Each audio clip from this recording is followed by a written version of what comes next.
हमने 6 सीट मांगा था, आपने नहीं दिया, पूरे कौरवा बर्बाद हो गए, इसीलिए तुम आपको बता रहे हैं। हम तो 6 सीट पूछे थे, मगर तुम अहंकार में थे।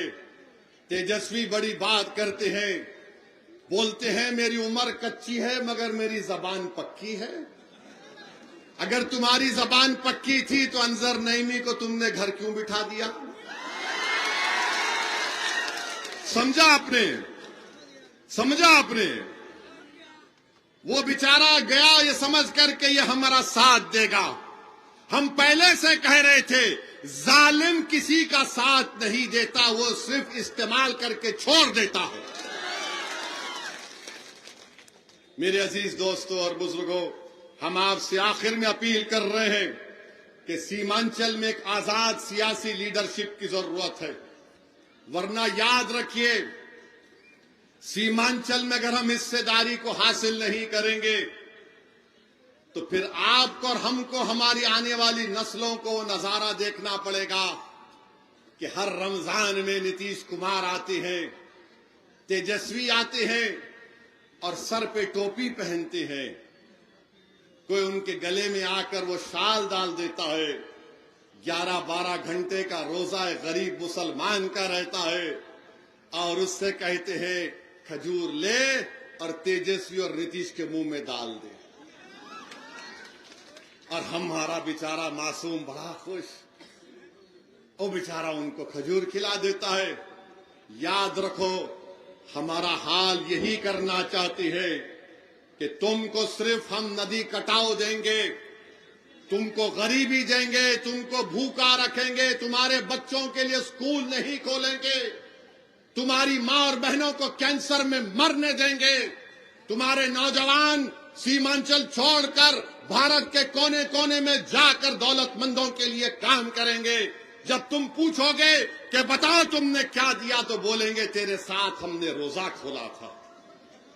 बताओ, ये हंसने की बात नहीं है।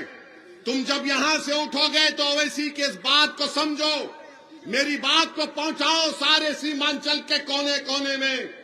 ये लड़ाई वक्फ कानून के खिलाफ है, ये इलेक्शन वक्फ कानून के खिलाफ वोट देने के लिए, ये इलेक्शन बीजेपी और नीतीश कुमार के जंगल राज के खिलाफ वोट देने के लिए, ये लड़ाई सीमांचल के इंसाफ के लिए मजलिस का साथ देने के लिए है, ये लड़ाई सीमांचल के बेटे को मुख्यमंत्री बनाने की लड़ाई है। याद रखो, क्या आप साथ देंगे हमारा? मगर मोदी जी बड़ी मोहब्बत करती हैं मुस्लिम महिलाओं से। मोदी जी, आपकी मोहब्बत में सच्चाई नहीं है। अगर सच्चाई है तो बुलाओ बिल्किस बानो को अपने घर में बिठाकर चाय पिलाओ। मोदी जी, वो बिल्किस बानो जब तुम मुख्यमंत्री थे गुजरात के, उसको 12 लोगों ने उसकी अस्मत लूटी थी। वो बिल्किस बानो से इंसाफ नहीं करते। मगर बीजेपी कहती है कि वक्फ का कानून, अरे वक्फ का कानून वक्फ को बर्बाद करने के लिए लाया गया नीतीश कुमार, और इसमें चिराग पासवान भी शामिल है। चिराग पासवान, नीतीश कुमार और मोदी ने मिलकर इस तरह का काला कानून लाया। मगर दुनिया ने देखा कि लोग बोलते एक एमपी जीतने से क्या होता। मेरे भाई, जब लड़ने की बात आती तो तादाद की अहमियत नहीं होती, जज्बे की अहमियत होती है, तलब की अहमियत होती है, इखलास की जरूरत पड़ती है। उस 540 के ऐवान में आपका बेटा, आपका भाई, आपका दोस्त अकेला था। मैं खुलेआम और बेबाक तरीके से अपनी गुफ्तगू को रखा। लोग मुझसे पूछे कि तुमने बीजेपी की ताकत के सामने कानून को फाड़ दिया। मैंने कहा, मैं ताकत अगर मानता हूं तो सिर्फ जमीन और आसमान के खालिक की मानता हूं, इंसान की ताकत को ताकत नहीं मानता मैं। मेरे अजीज दोस्तों और बुजुर्गों, तीसरी बात हम आपसे कहना चाह रहे हैं कि हम हमारे प्रोफेसर मुसव्विर साहब से पूछना चाह रहे हैं। ये अक्टूबर का महीना है प्रोफेसर साहब, आपको याद होगा 24 अक्टूबर 1999 89 को 98 को क्या हुआ था।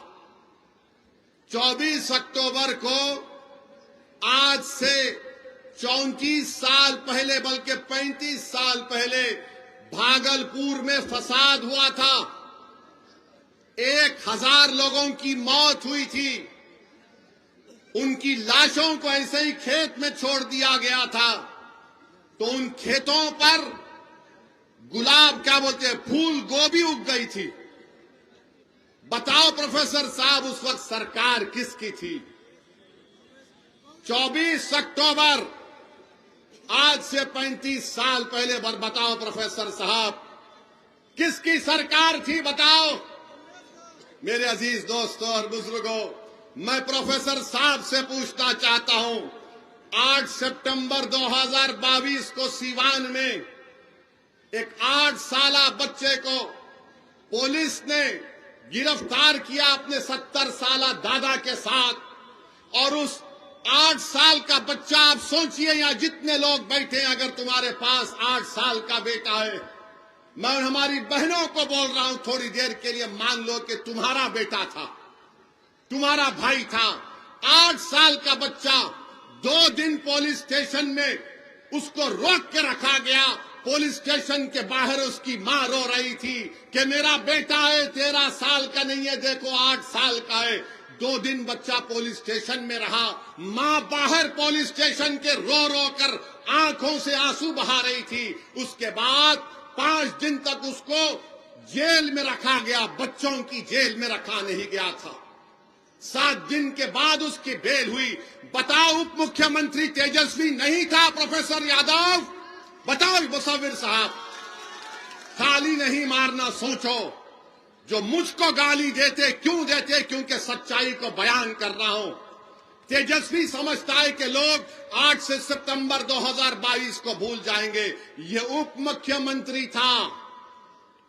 प्रोफेसर, कहां गया तुम्हारी तड़प? तुम्हारे मुंह से गाली निकल